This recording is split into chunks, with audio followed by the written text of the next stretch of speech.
Assalamualaikum warahmatullahi wabarakatuh. Salam sejahtera untuk kita semua. Hari ini kita akan berbicara mengenai sesuatu hal yang cukup penting. Tapi sebelum kita bicara lebih jauh, perkenalkan teman-teman, saya Bayu Alfiansyah, mahasiswa Departemen Manajemen Universitas Internasional Semen Indonesia. Di kesempatan kali ini, saya tidak sendirian karena saya ditemani dua teman saya yang sama-sama dari Departemen Manajemen juga. Apa kabar Mas Izam? Alhamdulillah baik sekali. Terima kasih Mas Bayu atas kesempatannya kali ini. Oke, siap. Kalau Babang Teddy gimana kabar? Alhamdulillah baik, soalnya saya lagi free hari ini. Oh, lagi free hari ini. Iya teman-teman. Jadi kan kita ini udah semester 7 ya. Bentar lagi kita udah masuk ke dunia kerja. Makanya hari ini saya pengen bahas terkait kerjaan kan. Pertama saya tertarik pengen tanya ke kalian. Kalau Izam pengen kerja di perusahaan yang besar atau perusahaan yang kecil? Kalau dari saya perusahaan yang besar. Perusahaan yang besar ya? Iya. Kalau tadi Saya lebih ke perusahaan kecil hasilnya. alasannya apa? Izam kok pengen kerja di perusahaan Kalau yang besar? dari saya karena menurut saya semakin besar perusahaannya juga gaji juga semakin besar juga. Oke, gaji makin besar juga ya. Nah, kalau tadi Karena dari perusahaan kecil itu kita bisa membawa nama perusahaan untuk lebih naik lagi. Jadi kita bisa mengenalkan nama perusahaan lagi ke lingkungan masyarakat. Oke, keren ya. Jadi kalau Izam berangkatnya pengen di perusahaan besar karena gajinya juga otomatis besar. Ya. Kalau Teddy punya cita-cita yang mulia, dia pengen kerja di perusahaan kecil, ingin berkontribusi dan menaikkan nama perusahaan. It's okay, nggak masalah. Dua-duanya itu pilihan kan. Dua-duanya terserah teman-teman kan. Cuman aku tertarik soal gaji teman-teman. Jadi kalau kita ngobrol tentang gaji, sebenarnya gaji itu penting nggak sih bagi kalian? Penting menurut saya. Sangat penting. Sangat penting ya. Harus gede nggak? Harus. Kalau Kalau tadi, saya mungkin cukup lah untuk karyawan seperti kami. cukup itu apa ya Kayak parameter? gini, cukup itu kayak cukuplah untuk memenuhi kehidupan saya. Saya kan belum menikah juga. Belum menikah ya? Jadi cukup lah. Akan menikah. Akan menikah, tapi belum tahu kapan. Kita doakan teman-teman. Ya, jadi nanti kalau nikah saya udah Mas Bayu. Oke, siap. Berarti kalau intinya kalau Izam ya harus gede kan gitu. Tapi kalau Teddy ya cukup lah. Mungkin cukup itu parameternya kalau mungkin sandang, pangan, papan ya. Mungkin gitu. Mungkin itu ya. Cuman gini teman-teman. Kenapa harus besar gitu? Terutama Izam tadi yang jawab gaji itu harus tinggi, harus gede kan. Kenapa harus gede? Karena kalau menurut saya semakin besar gaji itu pengaruh ke kinerja karyawannya. Pengaruh ke kinerja ya. Sehingga efek dari karyawan tersebut bisa ke pengaruh ke perusahaannya, seperti tujuan perusahaannya tersebut gampang tercapainya karena kinerja karyawannya juga bagus gitu Mas. Oke, berarti intinya mungkin supaya motivasi karyawannya tinggi, terus perusahaannya juga bisa mencapai tujuan. Iya. Gitu kira-kira. Bisa begitu. Cuma kalau dari sisi perusahaan kecil kayak saya pilih tadi ya. Kita kan bicara dari sisi perusahaannya kan. Kita perusahaan kecil, gaji ya belum bisa ngasih banyak dari kompensasi yang itu. Oh iya, itu menarik juga sih. Iya. Kalau misal Izam tadi ya, Izam kan pengen kerja di perusahaan besar, otomatis perusahaan besar bisa ngasih gaji yang besar juga. Nah tadi Teddy berangkat dari sisi perusahaan kecil. Ya. Gimana kalau perusahaan kecil yang secara apa ya, finance mungkin tidak sekuat perusahaan besar, lalu gimana cara gajinya kan? Itu juga jadi pertanyaan penting kan.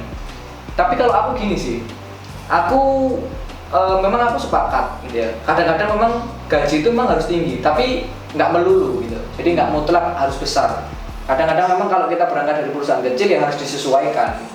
Makanya di dalam teori manajemen kompensasi itu teman-teman ada dua faktor yang mempengaruhi perusahaan itu membayar karyawannya. Jadi dua faktor ini yang berpengaruh apakah perusahaan ini bisa membayar tinggi atau bisa membayar rendah. Dua faktor itu pertama terkait permintaan produknya. Kalau misalkan permintaan produknya tinggi kan otomatis income-nya tinggi kan. Ya akhirnya kan pemasukannya tinggi jadi dia bisa gaji lebih tinggi lagi. Itu faktor pertama. Kemudian faktor yang kedua itu tingkat persaingan. Kalau si perusahaan ini menguasai pasar, artinya kan dia jadi pemain tunggal yang ya istilahnya dia yang menguasai pasar gitu. Artinya dia bisa memainkan harga dan lain-lain. Makanya kadang-kadang perusahaan-perusahaan yang tingkat persaingannya dia ada di level atas, biasanya dia bisa gaji karyawannya lebih tinggi gitu. Kalau menurut teman-teman gimana? Sepakat nggak dengan dua hal itu? Sepakat. Kalau saya sepakat. Sepakat ya? Sepakat. Oke. Nah teman-teman, kadang-kadang kan perusahaan dan karyawan itu sering nggak ketemu kan ya? Ya. Artinya si karyawan kadang-kadang minta gaji tinggi, tapi kadang-kadang perusahaan nggak bisa ngasih kan gitu. Sebenarnya solusinya apa? Kalau misalnya kalian ini ada di posisi pimpinan perusahaan, tadi kan saya tanya kalian ketika jadi karyawan, misalnya kalian sekarang jadi pimpinan perusahaan, kalau karyawan kalian minta untuk pokoknya harus naik gaji, pokoknya harus bonus, tapi keuangan kalian nggak mencukupi, kira-kira apa strategi kalian? Kalau menurut saya Mas Bayu, tingkat apa ya, besar gaji atau tidaknya itu tergantung perusahaannya juga, tergantung dari produk yang bisa terjualkan ke masyarakat atau dari kinerja perusahaannya itu berpengaruh juga. Misal kinerjanya juga bagus, juga akan apa ya, mendapatkan pendapatan yang bagus pula untuk perusahaannya. Komunikasi penting nggak sih, Ted? Misalnya perusahaannya terus komunikasi sama karyawan biar nggak salah paham. Oh ya, penting sekali karena kayak gini, ibaratkan gimana sih? Gimana? Apa? Balenan udah penting sekali. Iya. Ada kena kamera. Menurut saya penting sekali karena apa tuh? Terus. Saya ini menurut saya penting sekali ya karena karena kalau nggak terjadi komunikasi nanti bisa jadi cekcok kan gitu. Oh ya. Penting sekali menurut saya karena kalau tidak ada komunikasi yang baik bisa jadi cekcok antara pemilik perusahaan dan karyawan tersebut. Berarti intinya kalau misalkan kita mau tarik kesimpulan ya, jadi sebenarnya kita itu bisa temukan win-win solutionnya ya antara perusahaan dan karyawan gitu, antara permintaan si karyawan misalnya minta gaji tinggi dengan mungkin kemampuan dari perusahaan.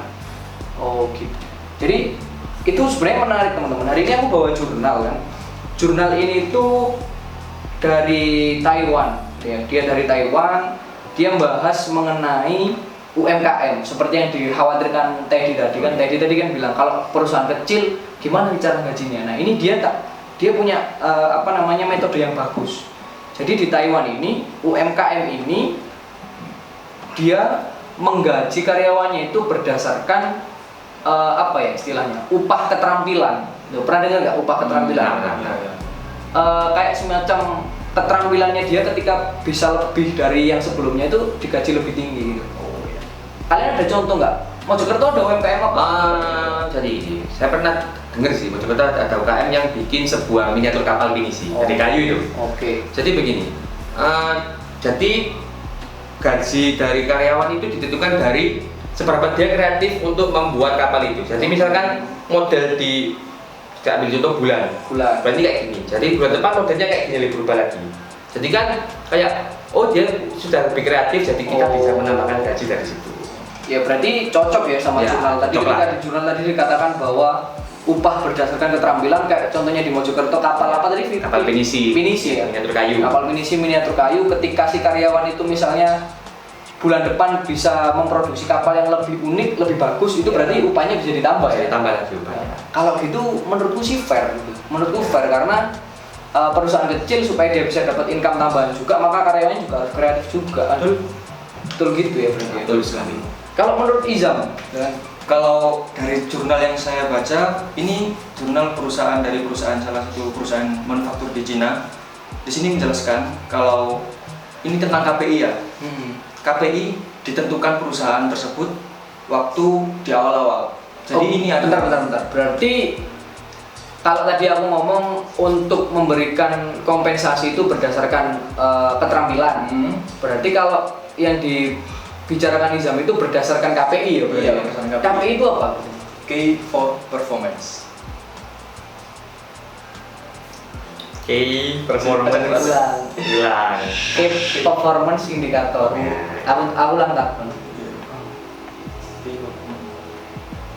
Kalau KPI itu apa?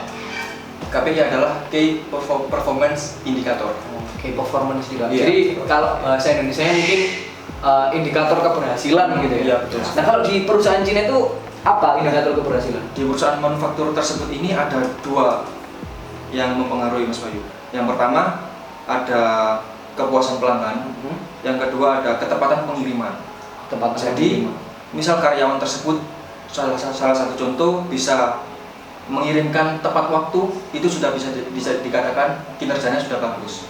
Apalagi kalau melebihi batas waktu, maksudnya dapat lebih baik dari KPI, Lebih cepat gitu ya, lebih cepat pengirimannya, itu bisa lebih baik. Oke. Berarti ini yang kita ini kan sebenarnya lagi ngomongin tentang penilaian kinerja gitu ya, untuk nanti mempengaruhi keputusan pemberian kompensasi. Kalau dari sisi jurnal yang tak dapat, dia itu kalau UMKM basisnya mungkin bisa dari upah keterampilan. Tuh. Kalau mungkin Izam tadi perusahaan manufaktur itu berdasarkan KPI. Menarik sih dua hal ini ya. Tapi apakah perusahaan kecil itu tidak boleh menentukan KPI ya? Boleh kan ya? Boleh. Misal contoh. Misal Mojokerto tadi. Ya. UKM kapal pinisi. Iya, kapal pinisi. Saya dia punya KPI gini. Karyawan harus bisa memproduksi 1 bulan itu 1 unit. Itu KPI bukan sih? KPI kan? Iya, KPI kan? Iya. Ya berarti KPI bisa digunakan di semua perusahaan ya? Bisa. Oke, menarik sih. Oh iya, jadi saya ingin cerita sebentar sih.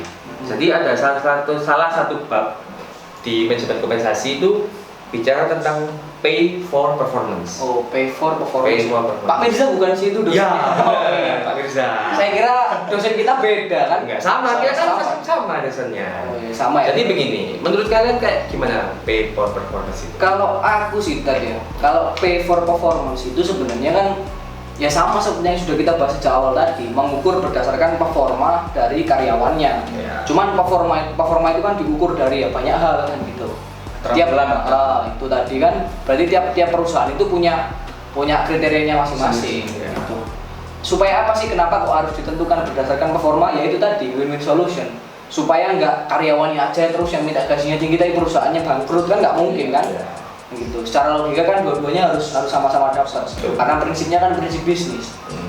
Gitu sih kalau menurutku. Nah, oh iya menarik tuh ya soal kompensasi kan, manajemen kompensasi mata kuliah. Ya. Oke, aku pengen tanya. Nanti aku juga akan jawab ya. Apa yang tak dapat selama aku kuliah. Oke. Manajemen kompensasi kan gitu. Kalau dari Izam kan, apa manfaatnya ketika kita belajar manajemen kompensasi, Zam?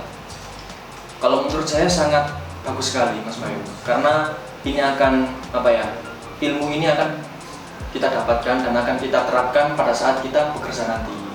Ilmu-ilmu dari kompensasi tersebut nanti bisa kita terapkan waktu kita bekerja.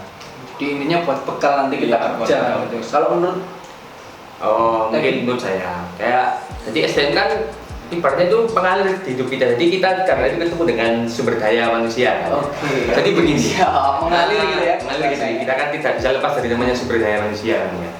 Jadi menurut saya kompensasi ini sangat membantu kita dalam nanti kita jadi di dunia kerja jikalau kita ingin jadi sebuah entrepreneur kan ya. Kayak contohnya ayah saya kan juga entrepreneur. Oke, apa itu entrepreneur? Jadi entrepreneur itu tentang kayak kita itu mempunyai bisnis.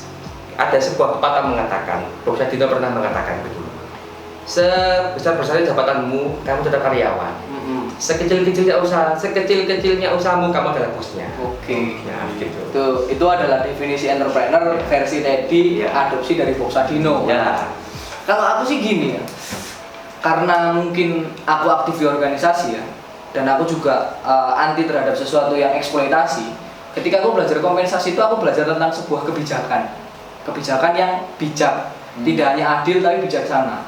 Gimana sih caranya kita memperlakukan karyawan satu dengan yang lain itu supaya ya adil ya bijaksana kan? Kalau kita ngomong adil aja kan belum cukup kan? Kita perlu bijaksana juga. Nah di kompensasi itu aku belajar selama ini bersama Pak Mirza itu kita belajar bahwa sebenarnya kalau kita belajar kompensasi jangan sampai kita itu memperbudak karyawan. Karena pada prinsipnya kan kita sama-sama butuh, bener nggak? Ada simbiosis mutualisme. Nah itu bener. Simbiosis mutualisme. Jadi jangan mentang-mentang jadi bos terus kemudian kita pekerjakan seenaknya. Kayak kasus perusahaan S. Ya, karena dengar ini. Dibahas nggak ini? Perlu nggak dibahas nggak? Mungkin lah. Biar makin seru ya. Mungkin. Semoga ya. Bahasan itu. Ya oke, mungkin contoh ya, pernah rame kan, mungkin teman-teman pernah baca beritanya kan. Iya. Jadi ada salah satu perusahaan saya nggak akan sebutkan perusahaannya apa, supaya nanti teman-teman yang melihat video ini bisa cari tahu sendiri kan. Iya. Berita yang beredar di situ emang karyawannya digaji rendah. Artinya karyawan merasa dia itu selama ini tenaganya diforsir, tapi tidak ada timbal balik yang yang pas lah buat mereka. Sampai terjadi demo besar-besaran kan. Iya. Nah itu kalau menurut teman-teman, ya menurut teman-teman ini kan opini pribadi nggak ada masalah. Ya. Jadi kita disclaimer ini bukan pendapat para ahli, tapi ini karena opini pribadi kita Iya, masing-masing. Kalau menurut Izam kan, Itu berarti salah satu perusahaan besar ya Mas Wuri? dia harusnya besar karena apa ya? Pasarnya dia juga kayaknya X-nya udah di mana-mana ya kayaknya. Iya juga. Ya kan benar kan? Pelosok rata. Makanya lalu sebenarnya kalau saran, saya nggak mau tanya siapa yang salah siapa yang benar. Iya. Kalau saran nih, karena kita kan mahasiswa dididik untuk bisa memberikan saran lah. Iya. Kalau saran dari Izam supaya konflik antara karyawan dan perusahaan ini bisa selesai, apa kira-kira sarannya? Kalau saya lihat perusahaan tersebut, Perusahaan perusahaan tersebut, Iya, sebut aja perusahaan tersebut produknya itu sudah meluas, bahkan ke seluruh Indonesia itu sudah meluas Mas Wuri. Nah, kalau menurut saya itu kan artinya kan secara nggak langsung pendapatan perusahaan kan juga Cukup banyak, tinggi ya? cukup tinggi. Nah, seharusnya harus bisa memahami lah gimana kalau sudah mendapatkan pendapatan yang cocok, terus gimana keadaannya karyawan. Karyawan juga butuh pendapatan juga untuk gaji tersebut. Ini karena saya juga tadi bilang kalau saya ingin perusahaan Perusahaan yang besar besar kan gitu ya? Makanya saya mencontohkan, saya nggak terima kalau begitu Mas. Kalau demo saya demo. Kalau Teddy. Jadi saya kan akhirnya saya agak berubah kalau masalah saran di perusahaan besar. Jadi mungkin menurut saya kayak gini, karena kan mereka kan sudah punya namanya brand awareness lah, kayak ibaratnya kayak demi aja loh, terkenal kan harganya kan Ya, udah murah terkenal lah, ya. murah lah harganya ya. Terus kan juga diminati oleh kalangan anak-anak, terus mesti itu. Jadi mungkin lebih ditekankan di itu kayak kompensasi nggak harus digaji kan, bisa kayak berupa hadiah atau berupa kayak bantuan sosial kayak gimana. Jadi nggak harus melulu tentang gaji kompensasi. Berarti ini menarik ya perspektifnya, sebelum nanti aku sampaikan apa kira-kira saranku kan. Tadi kita kan flashback dulu bentar. Jadi kita ngomong soal gaji, soal bonus yang berupa uang kan. Nah kalau tadi bilang bahwa sebenarnya bonus itu nggak hanya cuma uang loh kan. Bonus itu bisa berupa apa tadi itu hadiah. Hadiah itu berarti nggak harus uang kan? Bisa contoh barang, bisa jalan-jalan termasuk nggak Ted? Nah termasuk. Jadi ada salah satu contoh nama toko di Mojokerto itu, mereka hampir setiap 2 bulan mungkin ada mengadakan rekreasi sama karyawannya. Sesama karyawan? Iya. Tapi kalau aku misalnya kerja di sebuah perusahaan, ya bagiku memang uang itu penting kan. Cuma untuk kita yang katanya kita ini anak milenial kan, bagiku traveling itu sesuatu yang menarik loh. Jadi ketika perusahaan itu bisa memberikan kita misalnya insentif atau kompensasi apapun namanya itu dalam bentuk misalnya yuk jalan-jalan tiap bulan, nah itu rasanya aku lebih nyaman. Apalagi kan dalam tidak lingkup serius kan, yang fun. Ya, yang fun. Karena kerjaan itu udah suntuk, ya Fun, udah refreshing, kita refreshing. Meskipun tetap pada prinsipnya duit itu penting kan, duit itu penting. Tapi berarti yang aku tangkap mungkin perusahaan itu harus lebih kreatif di dalam memberikan kompensasinya. Jadi jangan cuma bonus yang berupa uang, kasih misalnya jalan-jalan kan dan lain-lain gitu. Kayak ada contohnya. Aku pernah mewawancarai salah satu UMKM di Gresik, namanya Songko Awing. Songko Awing. Kompensasi yang diberikan di UMKM Songko Awing itu ya, kalau misalnya dia udah kerja lebih dari waktu yang sudah ditentukan oleh perusahaan, dia itu nggak main-main bonusnya, umroh. Kan kalau kita lihat ya, linear sama perusahaan nih, dia bergerak di bidang songkok, muslim. Ketika loyalitas karyawannya udah tinggi, maka dia diberangkatkan umroh. Menurutku itu sesuatu yang menarik. Jadi nggak harus tentang uang, tapi tentang momen. Kalau kita berhubungan kan kadang-kadang kadang-kadang kan momen penting ya. Iya, momen penting. Dan juga sama hanya dengan songkok dan umroh. Oh, Jadi kan gitu ya. nyambung ya. Nyambung. Nyambung berarti. Tutup sih. Akan nih kita jeda dulu sebentar ya. Lantan ya. Paten sih ya. A few moments later. Oh iya, berarti kompensasi itu tidak melulu soal bonus berupa uang ya. Iya. Jadi sebenarnya perusahaan harus tepat dan harus kreatif gitu untuk memberikan kompensasi. Oke, menarik. Ya udah. Bentar dulu Mas Bayu. Mas Bayu belum ngasih solusi loh masalah Oh S, iya ya. S tersebut. Perusahaan. Oh iya, perusahaan yang kita tadi. Iya. Iya. Kalau aku sih gini ngelihatnya. Jadi kalau di pekerjaan ya, terutama apalagi perusahaan-perusahaan yang sudah besar kan, kita juga dikompensasi diajarkan tentang serikat pekerja. Iya. Menurutku sebenarnya pihak perusahaan itu harus menjalin komunikasi dengan pihak serikat pekerja. Ya supaya ketemu apa yang diinginkan karyawan sama apa yang menjadi mungkin problematika perusahaan dan lain-lain.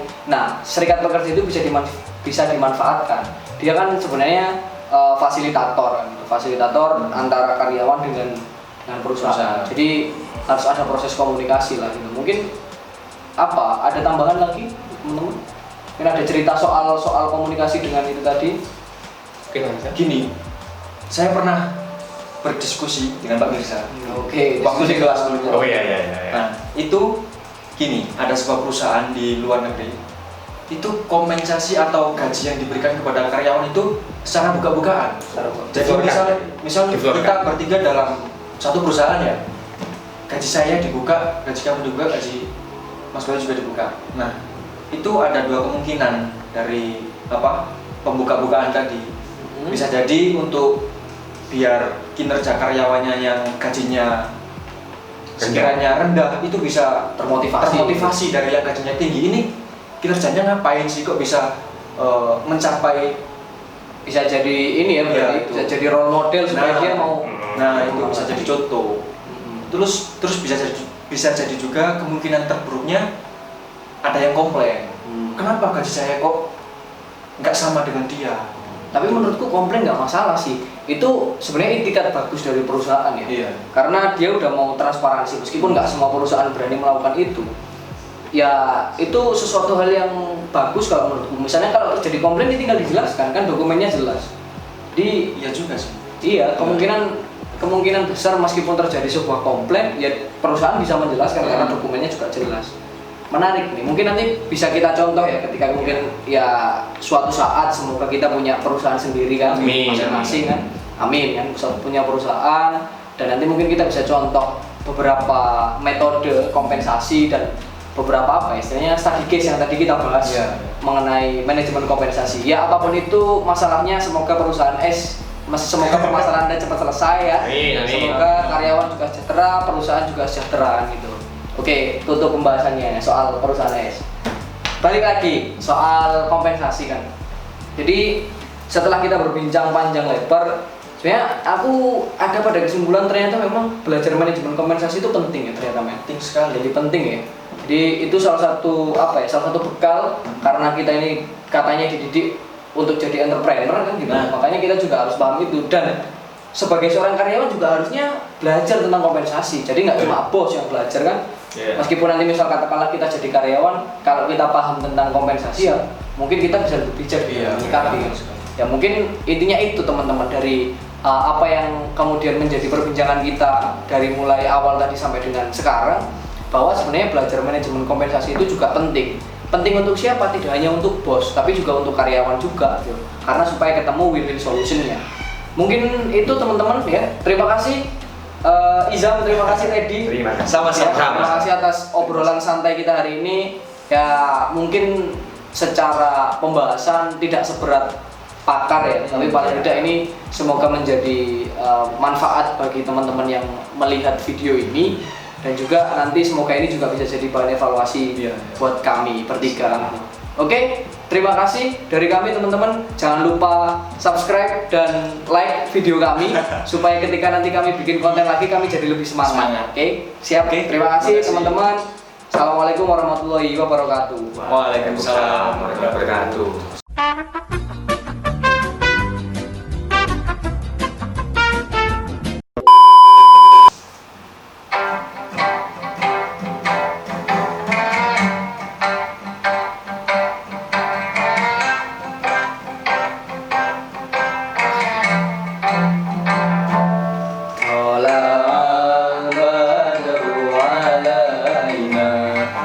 ثنيات الوداع وجب الشكر علينا ما دعا لله. Alhamdulillahirrahmanirrahim. Selamat atas kelahiran putri dari Pak Mirza Dwinanda Ilmawan. Semoga amanah yang diberikan Allah Subhanahu wa taala mampu dijaga dengan baik. Semoga menjadi anak yang soleha, berbakti kepada orang tua, nusa, bangsa, dan agama. Amin. Selamat Pak. Selamat Pak Mirza.